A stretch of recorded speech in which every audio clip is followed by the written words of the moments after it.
निवेशयन्नमृतं मर्त्यं च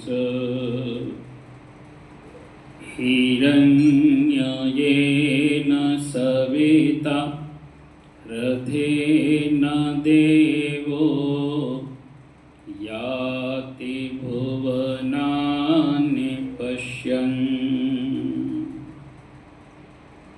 ओम हमारा महादेव है, वेद हमारा धर्म, आर्य हमारा नाम है, सत्य हमारा कर। ओम शांति शांति शांति।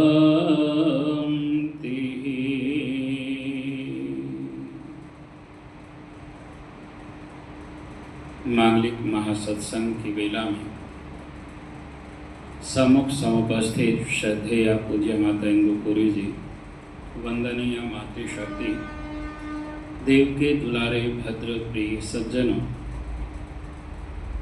बहुत ही सुंदर भव्य भाव भजन और श्रीमद् भगवत गीता जी के माध्यम से हम सब श्रवण कर रहे थे। कुछ चर्चाओं को लेकर हम नित्य आगे बढ़ते हैं और अपने जीवन के बारे में विचार करते हैं, तो जो बातें जीवन को उत्साह दें, आनंद से भर जाएं और हमारे कर्मों को भी जो उत्तम प्रेरणाओं से भर देता है, वास्तव में वही वेद का ज्ञान है और वास्तव में वही सत्संग है। और अगर इनसे विपरीत भावनाएं हमारे भीतर उपस्थित होती हैं तो निश्चित रूप से हम इन ठीक कार्यों को या ठीक कार्य की दिशा में बिल्कुल भी नहीं जा रहे हैं। इसलिए कार्य में जब उत्साह बढ़ जाए तो समझो ये कार्य वास्तव में उस परम पिता परमात्मा का है और ये हमारे भीतर से झलकना चाहिए। और यही स्थिति हमारे आनंद की है। अपना सौभाग्य मानना चाहिए कि आज मुझे सत्संग मिला है, आज मुझे वेद का ज्ञान मिला है, आज मुझे उन सच्ची बातों का सामना करना है जो मेरे जीवन का उद्धार और सुधार करेगी। तो निश्चित रूप से जीवन में उत्तमता श्रेष्ठता आती। और सत्संग जैसे भावों से हमें शुभ कर्म करने की प्रेरणा अपने भीतर भरनी है कि जिससे हम कष्टों को, क्लेशों को आसानी से जीत पाते, जिसे हम कहते हैं पुरुषार्थ। अगर एक प्रश्न हमारे सामने किया जाए कि नाम बड़ा है या कर्म बड़ा है, तो हमें पता लगेगा न अकेला नाम बड़ा है, न अकेला कर्म बड़ा है, लेकिन दोनों का जो सामंजस्य है वो हमें बड़ा बना देता। इसलिए नाम जप भी करो, अर्थात मंत्रों का जाप करना, प्रभु की संध्या करना, बड़ी बड़ी संध्याएं करनी, लेकिन साथ में जब शुभ कर्म जुड़ जाते हैं तो हमारी जो प्रार्थना है वो स्वीकार होने लग जाती है। इसलिए जिस भी कष्ट से, क्लेश से हम निकलना चाहते हैं, वहाँ हमें ऐसा भव्य भाव अपने भीतर बढ़ाना चाहिए कि ईश्वर सर्वशक्तिमान है, वो हर जगह हमारा सहायक है, यहाँ भी वो सहायक है, बाहर भी वो सहायक है। निश्चित रूप से मुझे उसकी कृपा में रहकर शुभ कर्मों को ही बढ़ावा देना। और सत्संग की अगर इन सीखों को हम अपने जीवन में धारण कर लेते हैं तो हमारा जो ये मानव का जीवन है ये उन्नत होता चला जाएगा, समुन्नत होता चला जाएगा और हमारे जीवन में उदारता आती चली जाएगी। फिर हम उपकार से, परोपकार से डरेंगे नहीं, भयभीत नहीं होंगे, क्योंकि अब हमें पता लग चुका है कि सब कुछ तो भगवान का है।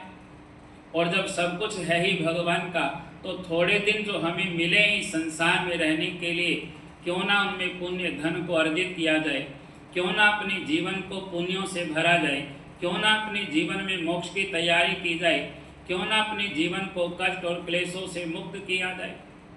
श्री रामचरितमानस की ये पंक्तियाँ कि दैहिक दैविक भौतिक तापा राम राज्य नहीं काहू व्यापा, क्यों ना हम अपने जीवन को इतना मधुर और श्रेष्ठ बना दें।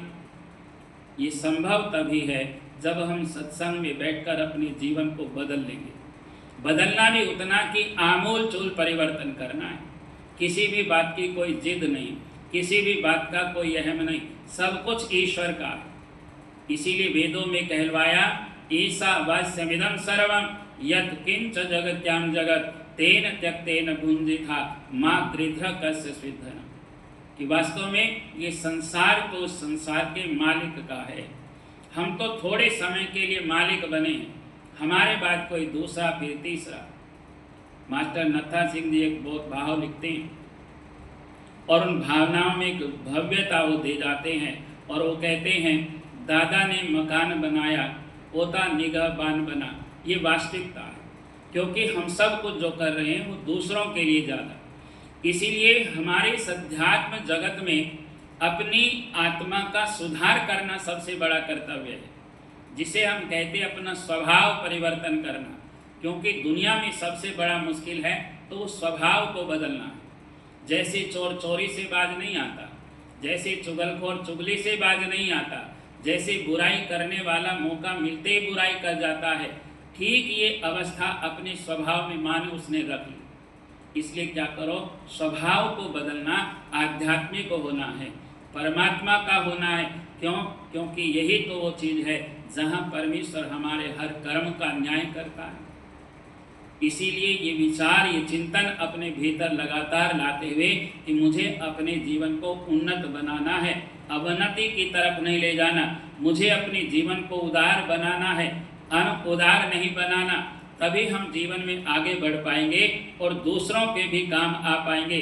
क्योंकि इन सब आवश्यकताओं की जो पूर्ति है वो सत्संग करता है, वो हमारे जीवन में आई हुई प्रभु की कृपा करती है। और यही वो ऊर्जा है जो हमें जीने के लिए बाध्य करती है, जिसके कारण से हमारे जीवन में आशाओं का संचार बढ़ जाता है।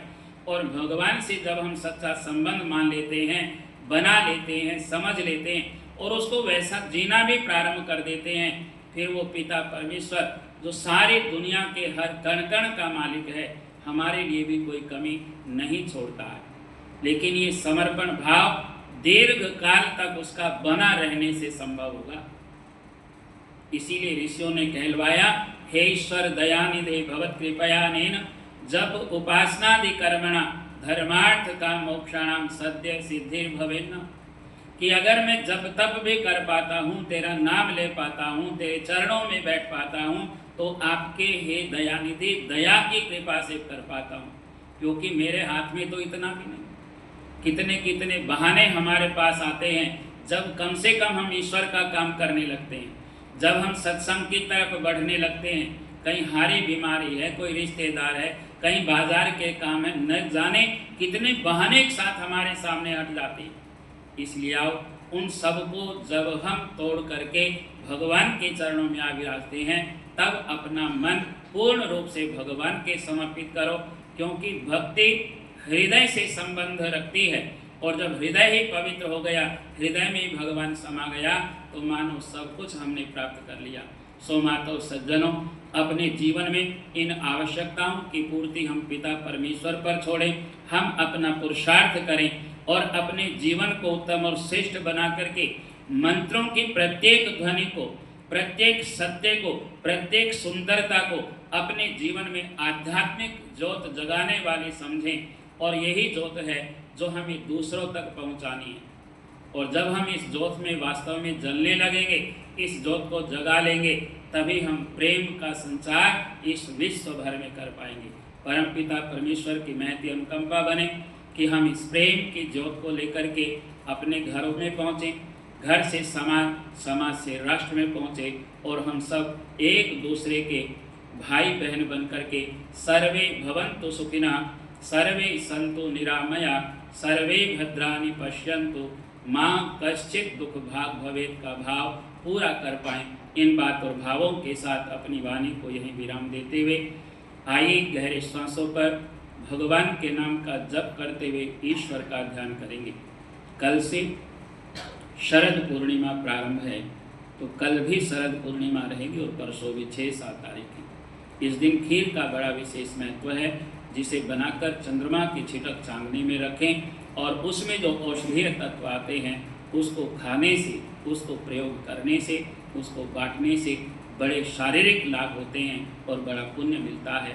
तो आप ऐसा प्रयास करें कि इस शरद पूर्णिमा को हम ज़ाया न करें, बल्कि विशेष लाभ हम स्वास्थ्य के लिए उठाएं।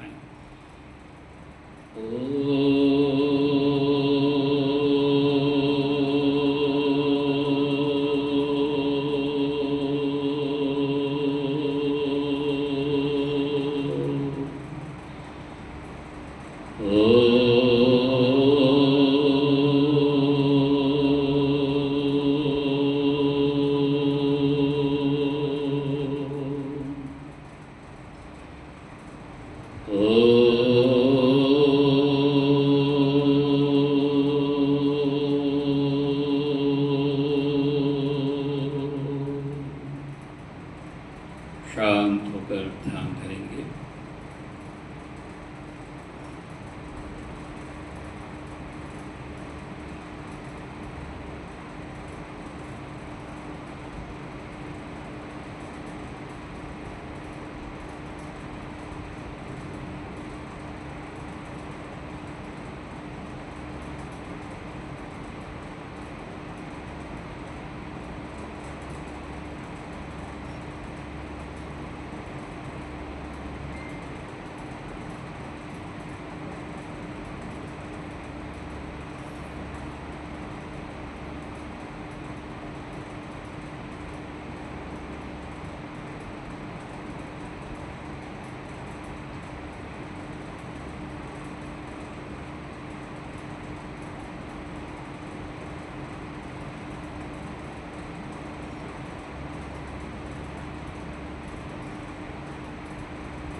मानसिक प्रार्थना करते प्रभु का धन्यवाद। दोनों हाथ ऊपर उठाकर जोर से रगड़िए।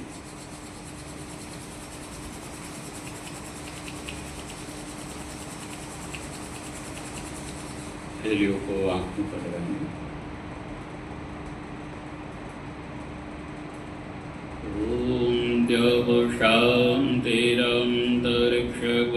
शान्ति पृथिवी शान्तिरापः शान्तिरोषधयः शान्तिः वनस्पतयः शान्तिर्विश्वे देवा शान्ति ब्रह्म शान्ति सर्व शान्ति शान्तिरेव शान्ति सामा शान्तिरेधि। ओम शान्ति शान्ति शान्ति। बोलिए सच्चिदानंद भगवान की। धर्म की अधर्म का प्राणियों में विश्व का वैदिक ध्वनि।